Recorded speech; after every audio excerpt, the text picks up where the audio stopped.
Hello everyone, welcome back. ఇన్ని days నేను video చేయలేకపోయాను due to some external reasons. So మనకు చాలా గుడ్ న్యూసెస్ అయితే వచ్చాయి.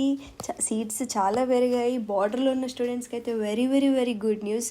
బట్ ఇప్పుడు అందరు బార్డర్లో ఉన్న వాళ్ళు ఉండిపోవచ్చా అలానే అని ఈ వీడియోతో ఒక క్లారిటీ వస్తుంది. మన కాస్ట్కి ఎన్ని సీట్స్ ఉన్నాయి, ఇంకా ఎంతమందికి సీట్స్ వస్తే అది మనం ఎలా చూసుకోవాలని నేను చెప్తాను. సో ఇక్కడ సిఎంఆర్లో 100 సీట్స్ పెంచాడు. పట్నం మహేందర్ రెడ్డి 50 సీట్స్, అండ్ మహావీర్ 50, నీలిమా 50. ఇది డీమ్డ్ యూనివర్సిటీ. నోవాలో ఆల్రెడీ 50 రౌండ్ 2లో అయిపోయాయి. ఇప్పుడు 50 రౌండ్ 3కి. సో నోవాలో 50 ఇప్పుడు రౌండ్ 3కి అవైలబుల్ ఉన్న సీట్స్. సురభిలో 50. అంతే, ఇన్ని సీట్స్ పెంచారు. సో ఇప్పుడు మనకి ఏ కాస్ట్కి ఎంత లాభం అవుతుంది, ఎంతమందికి సీట్ వస్తుంది ఇంకా అని ఒకసారి చూసుకుందాం మనం. Okay, total available seats round 3కి మొత్తం అవైలబుల్ సీట్స్ ఎంత ఉన్నాయంటే 350 seats available. A cat 150, be cat 200. ఎందుకంటే 50 ఎందుకు ఎక్కువ అంటే నీలిమా. ఓకే, సో ఇప్పుడు ఏ క్యాట్లో 150 సీట్స్ క్యాస్ట్ వైజ్ డివైడ్ చేస్తే ఇది పర్సంటేజ్, రిజర్వేషన్ పర్సంటేజ్.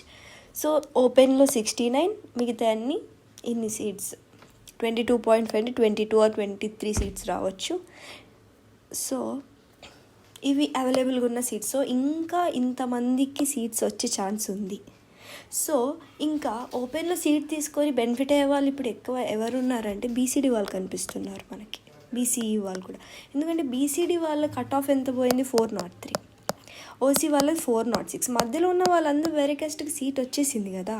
సో ఎట్లా కౌంట్ చేసుకోవాలి అంటే నేను చెప్తాను. లైక్ ఒక ఎగ్జాంపుల్ తీసుకొని చెప్తాను నేను, ఒకసారి చూద్దాం. ఓకే, సరే. ఓకే, అనిత సాహు. ఓకే, ఈ అమ్మాయికి సీట్ వచ్చింది. ఓకే, ఈ అమ్మాయికి సీట్ వచ్చింది ఓసీలో, ఓపెన్లో. ఓకే, సో ఇక్కడ నుండి అన్ని కాస్ట్ వాళ్ళని తీసేయండి. ఇంకా ఈ ఎస్టీ, బీసీబీ, బీసీబీ, ఎస్సీ2 ఇవన్నీ తీసేయాలి. తీసేసి వాళ్ళు ఓన్లీ ఓసీ కౌంట్ చేయాలి. ఎందుకు కౌంట్ చేయాలి? ఓసీ 69 సీట్స్ కౌంట్ చేయాలి ఇక్కడ నుండి. ఎందుకు ఓసీ కౌంట్ చేస్తారంటే ఆల్రెడీ మార్కులో వేరే కాస్ట్ వాళ్ళకి సీట్ వచ్చేసింది. సో అట్లా 69 కౌంట్ చేస్తే కొన్ని ఎంఆర్సీలు క్రియేట్ అవుతున్నాయి మనకు మళ్ళీ. సో ఎంఆర్సీ అంటే ఏంటి? వేరే కాస్ట్ వాళ్ళు ఓపెన్లో సీట్ తీసుకోవడం. సో అట్లా కౌంట్ చేసుకుంటూ పోతే బీసీడీ వాళ్ళు కూడా కలుస్తున్నారు దాంట్లో. ఇప్పుడు ఇక్కడ వరకు ఓన్లీ ఓసీ కౌంట్ చేస్తావు, ఇక్కడ నుండి ఏమేమి కౌంట్ చేస్తావు? ఓసీ అండ్ బీసీడీ కౌంట్ చేస్తావు. అట్లా కౌంట్ చేసుకున్న తర్వాత ఎక్కడికైతే కట్ అయిపోతుందో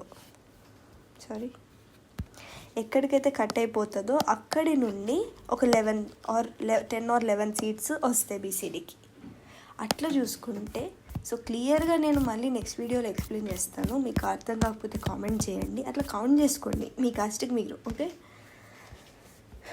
బీసీడీకి అలా చూసుకుంటే కట్ ఆఫ్ 401 అవుతుంది. అంటే 401లో అందరికి వస్తుంది నేను చెప్పిన, ఒక 1 or 2%కి వస్తుంది.